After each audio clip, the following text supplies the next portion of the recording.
Sevinch Mo'minova 44 yoshda Oxunjon Madaliyev sabab san'atga qadam qo'ygan, sevgan insonni xiyonat qilgan va yaqinda yana oila qurmoqchi bo'layotgan xonanda haqida gaplashamiz. Assalomu alaykum.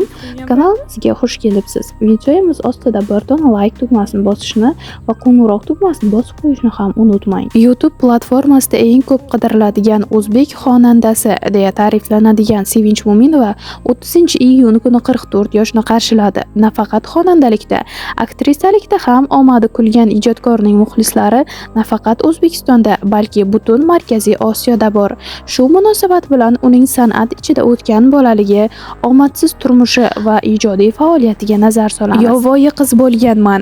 Xonandaning otasi Tolib Mo'minov harbiy xizmatni Ozarbayjonda o'tagan. U Ozarbayjonga borganda Mahbura ismli qiz bilan tanishib qolib, u bilan birga oila qurgan. Ularning muhabbati sabab Shahlo, Sevinch va Kamron ismli farzandlari dunyoga kelgan. Bolaligim juda go'zal o'tgan. Tabiatan yovvoyi qiz bo'lganman. Odamlar bilan tez til topishib keta olmasdim. Dadamning qo'llarini ushlab ortiga yashirinib turardim.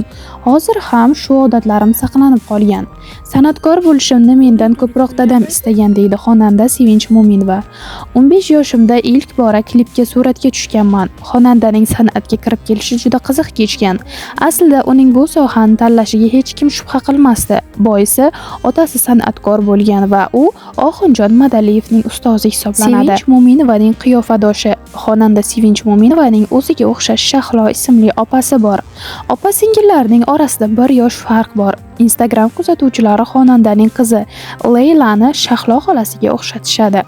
Shahlo opam bilan deyarli tengdoshdek ulg'ayganmiz. Tashqi ko'rinishimiz o'xshash bo'lganligi uchun ilgari bizni egizak deb o'ylashardi. Shahlo Angliyada tahsil olgan, tarjimon va iqtisod mutaxassisliklarini egallagan. Hozirda farzandlari tarbiyasi bilan band, deydi xonanda Sevinch Mo'minova. Sevinch YouTube'da qancha daromad oladi? Xonanda internet qirolichasi deya ta'riflanishi bejiz emas, chunki u qidiruvlar tizimida eng ko'p izlanadigan o'zbek xonandalaridan biri hisoblanadi. Bundan tashqari Ne bo'ldi qo'shig'i 38 million marta 2026-yilning 1-iyul holatiga ko'ra tomosha qilingan. Mazkur qo'shiq Baxt uchun million filmiga soundtrack sifatida ijro etilgan. Aslida u plagiat qo'shiq bo'lgan. Sevinchdan avval uni hind, turk va grek xonandalari ham ijro etishgan. Qo'shiq matni esa shoira Gulbahor Mo'minova qalamiga mansub. YouTube'dan topadigan daromadimiz u qadar yuqori emas. Oyiga $1000 dan pul keladi, deydi xonandaning otasi Tolib Mo'minov. Dars ketgan munosabatlar. Sharof Muqimov bilan Sevinchning turmushi.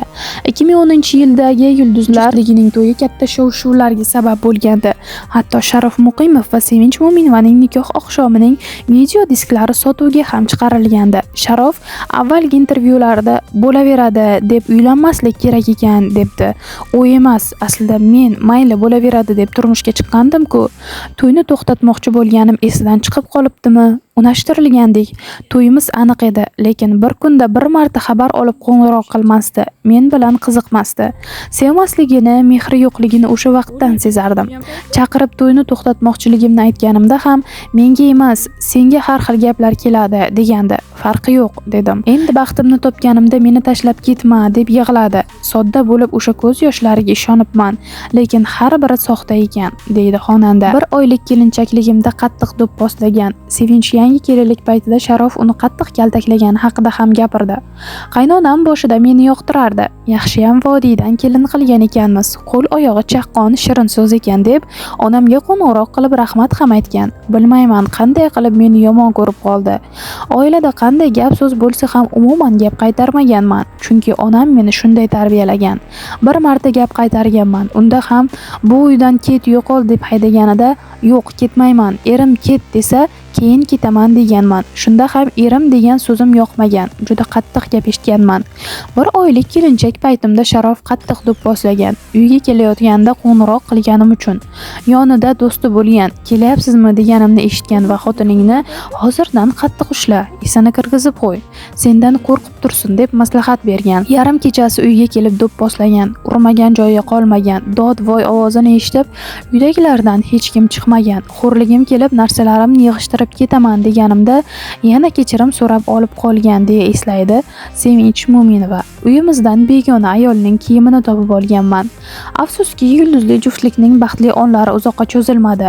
oilada dunyoga kelgan qizaloq ham ularni saqlab qola olmadi. Sevinch to'ydan so'ng 5 oy davomida qaynona-qaynotasi bilan bitta uyda yashagan. So'ng turmush o'rtog'i bilan alohida uyga ko'chib o'tgan. Shu vaqtdan e'tiboran oilamiz buzilishni boshladi. Chunki Sharof bir kun men bilan yashasa, bir kun ota-onasi bilan yashardi, deydi Sevinch. Ajrashishimizga sabablarni aytsam, begona qizlar bilan yozishardi. Isbotlarigacha bor. Onamni ko'rgan Farg'onaga bir haftaga ketib qaytib kelganimda uydan ayollarning upasini topganman. Meniki emasdi. Janjal ko'tarmaganman, faqat so'raganman. Do'stim klipga suratga tushgandi. Grimyorniki cho'ntagida qolib ketgan ekan, shu tushib qolgan shekilli degan. Gapiga ishondim. Unga qattiq ishonardim. Menga xiyonat qilishi mumkinligini tasavvur ham qila olmasdim. Keyin hammomdan begona ayollarning ichki kiyimini topib oldim. Shundan so'ng butkul ishonchim yo'qoldi. Ataylab tashlab ketilgan edi. Hech kim unutib qoldiradigan narsa emas-ku bu. Bir qiz bilan ham gaplashishini bilib qolganman. Sharof unga mabodo Sevinch senga qo'ng'iroq qilib qolsa singlisiman deb aytgan degan ekan. U qiz qo'ng'iroq qilganimda yashirib ham o'tirmay, "Ha, biz gaplashamiz" deb menga Sharofning o'sha gaplarini skrinshot qilib yuborgandi. Men shunda ham qizim uchun u otasiz katta bo'lmasin deb bu ishlariga ko'z yumganman, lekin ko'nglim sovib bo'lgandi. Men oxirgi nuqtagacha oilamizni asrab qolishga harakat qilganman. U esa qarindoshlarining, o'rtoqlarining gapiga kirardi. Ajrashishimizga ham ularning gapining ta'siri bo'lgan, deydi Sevinch. Qaynonamni men kasal qilgan emishman. Sharof Muqimovning onasi saratonga chalinganda ham xonanda bunga Sevinchni aybdor qilgani haqida gapirdi. Alohida chiqib ketganimdan so'ng 6 yil o'tib qaynonam saraton kasaliga chalindi. Shundan keyin Sharofning menga muomalasi qattiq o'zgardi. Borib qaraymi deganimda yo'q dedi. Aytishlaricha onasini men kasal qilib jonini olgan ekanman. Men oilamizni saqlab qolishga oxirigacha harakat qildim. Boshidan boshlaylik deganimda qarindoshlarim, do'stlarim nima deydi degandi. Shundan keyin bu odamning o'zining fikri yo'qligini bilganman. Ana shunday vajlarga ko'ra ular 2017-yilda rasman ajrashishdi. Xonanda Sevinch esa qizi Leylani yolg'iz tarbiya qilmoqda. Turmushimdan ajrashishim tushimda ayon bo'lgan. 2 marta ilohiy tush ko'rganman. O'ylab qarasam, ikkisining ham ta'biri ajrim bilan tugarkan. Shuning uchun odamning peshonasida yozilgani bo'larkan, undan qochib qutula olmaskanmiz deb aytaman. Dunyo qarashi to'g'ri kelsa turmushga chiqishga rozilik beraman. Sevinch Mo'minova bundan avvalgi intervyusida yigitlar haqida shunday gaplarni aytgan. Ko'pincha uylanmagan yigitlar, ba'zan ajrashganlar ham sovchi qo'yishadi. O'zim tengi bo'lsa ham, mendan kichikroq insondan sovchi kelsa, u insonning dunyoqarashi, fe'l-atvori menga to'g'ri kelsa, u insonga nisbatan iliqlik his qilsam, turmushga chiqishga rozilik beraman. Yosh bo'lsa ham, fikrlashi katta bo'lsa, hayotni tushunadigan, fikrlashi joy-joyida bo'lsa, xo'p deyman albatta. Agar ayoli vafot etgan yoki ajrashgan bo'lsa, unda ham nima sababdan ajrashganini bilishga harakat qilaman, chunki odatda ayollar yaxshi erdan ajrashishni xohlamaydi. Ayollar ham yaxshi erni qo'yib yuboradigan darajada ahmoq emas, ammo ba'zan xato qilib qo'yadigan, adashadigan ayollar ham bor bo'lishi mumkin. Kechirib bo'lmaydigan ayblarda erkak voz kechgan, ajrashgan vaziyatlar ham bo'lishi mumkin.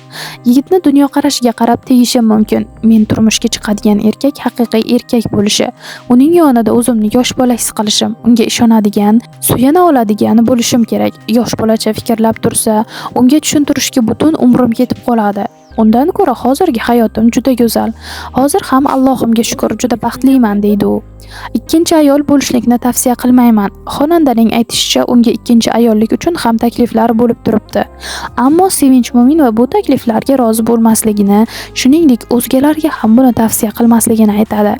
Ikkinchi ayollikni xohlamayman va boshqalarga ham tavsiya qilmayman, chunki bu narsani juda qiyin deb o'ylayman. Birinchidan, men hech narsani birov bilan bo'lisha olmayman va bo'lishkim ham kelmaydi. Ikkinchidan, adolat qilmasa bunday hayotni qabul qila olmayman. Alloh ham eplasang, adolat qilsanggina shunday qil. Bo'lmasam tinchgina bitta ayol bilan shukr qilib yasha deb buyurgan, deydi Sevinch. Hech qachon taqiqqa tushmaganman. San'atdagi faoliyatim davomida harakatlarim, raqslarim yoki yuz mimikalarim uchun hali biror marta chaqiriltirib tanqid eshitmaganman. Taqiqqa ham tushmaganman. Hech qachon bunday holatlar bo'lmagan menda. San'atimni har doim to'g'ri tushunishgan va biron marta litsenziyamni olib qo'yishmagan. O'zim haqimda zapretga tushibdi, litsenziyasini olib qo'yishibdi degan mishmishlarni eshitganman, lekin hamisha litsenziyam bo'lgan va zapretga tushmaganman, deydi u. Ko'chadagi hayotdan charchaganman. Sevinch Mo'minova hamisha shoshib yuradigan va hamkasblari bilan yaqin munosabatda bo'lmaydigan xonanda. U bizga bergan intervyusida buning sababini qizi deya ko'rsatadi. Qizim tug'ilganida 4 yil jamiyatdan uzilib, bor e'tiborimni farzandimga qaratganman. Haqiqatdan ham shoshib yuraman. San'atkorlar bo'ladigan ko'p davralarda ishtirok eta olmayman. Chunki shovqin va ko'cha hayotidan charchaganman. Sokin hayotimda qizim, ota-onam bilan bo'lsam bo'ldi. Ilgari gastrol safarlariga ham ko'p borardim. Hozir konsertni yoki to'yni o'tkazib uyga shoshilaman. Balki bu onalik mehridir, deydi xonanda Sevinch Mo'minova. Eslatib o'tamiz, sal avval Instagram ijtimoiy tarmog'ida Sevinch Mo'minovaning to'yi bo'layotgani haqida mish-mishlar tarqalgandi. Va Sevinch Mo'minovaga turli xildagi gullar va turli xil sovg'alar noma'lum yigitdan jo'natilayotgandi. Bu qanchalik rost va haqiqatga yaqinligini keyingi intervyuda kutib qolamiz. Bizdan uzoqlashmang, kanalimizga obuna bo'ling va like bosishni unutmang.